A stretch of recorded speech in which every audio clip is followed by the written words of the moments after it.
मैं शशि प्रकाश जायसवाल देववाणी पाठशाला में आप सभी का स्वागत करता हूँ। हम लोग कवि कुलगुरु कालिदास नामक पाठ का अध्ययन कर रहे हैं, जिसमें पूर्व के 4 भागों का अध्ययन कर चुके हैं। 5वें भाग का अध्ययन करने जा रहे हैं। रघुवंशे कालिदास रघुवंशिनां चित्रणं तथा करोति यथा भारतीय जनजीवनस्य उदात्तदर्शानां सम्यक दिग्दर्शनं भवेत्। रघुवंश में कालिदास ने रघुवंशी राजाओं का चित्रण उसी प्रकार से किया है जिस प्रकार से भारतीय जीवन की उच्च आदर्श की स्थापना दिखाई देती है। रघुकुल जाह राजानः प्रजाक्षेमाय बलिम आहरन्। रघुकुल में उत्पन्न राजा लोग प्रजा के कल्याण के लिए, प्रजाक्षेमाय प्रजा के कल्याण के लिए बलिम आहरन् बल लिया करते थे, अर्थात टैक्स लिया करते थे। मित संयत भाषिणः ते सदा सत्यनिष्ठा आसन। बहुत कम बोलने वाले वे राजा लोग हमेशा सत्य का आचरण किया करते थे। यशः कामाते तदर्थं प्राणान् अपि त्यक्तुं सदैव उद्यता अभवन्। यश की प्राप्ति के लिए, कीर्ति की प्राप्ति के लिए वे राजागण, रघुवंशी राजागण अपने प्राणों को त्यागने के लिए हमेशा उद्यत रहते थे, तैयार रहते थे। केवलम संत्यर्थिते गृह मेधिनो बभू। केवल संतान उत्पन्न के लिए, संतान प्राप्ति के लिए वे गृहस्थ धर्म का पालन करते थे। शैशवे विद्यार्जनम। शैशवावस्था में, बाल्यावस्था में वे विद्या का अर्जन करते थे। यौवने रंजनम। युवावस्था में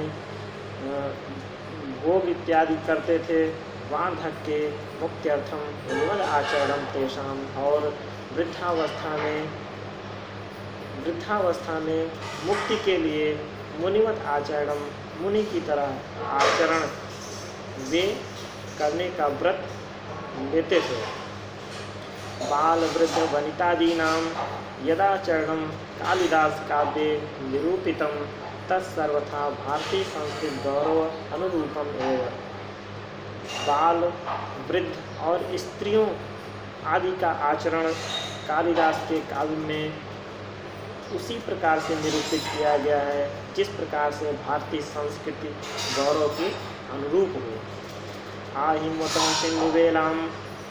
आहिमोत हिमालय से लेकर सिंधुवेलाम, सिंधु तक विकीर्णा भारतीय गौरव गाथा कालिदासेन स्वकृतिषु उपनिबद्धा।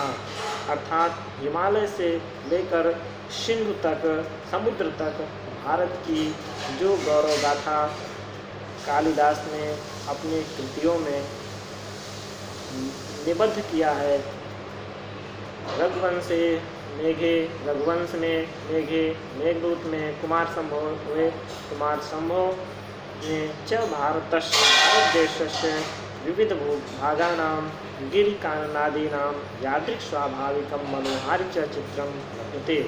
अर्थात रघुवंश में, मेघदूत में, कुमार संभव में भारत देश के विविध अर्थात अनेक भूभागों की गिर माने पहाड़ों की, कानन आदि नाम जंगल इत्यादि की जैसा स्वाभाविक वर्णन, मनोहर सुंदर वर्णन चित्रण उन्होंने किया है। स्वचक्षुषा अनवलोक्य तद असंभव अस्ति।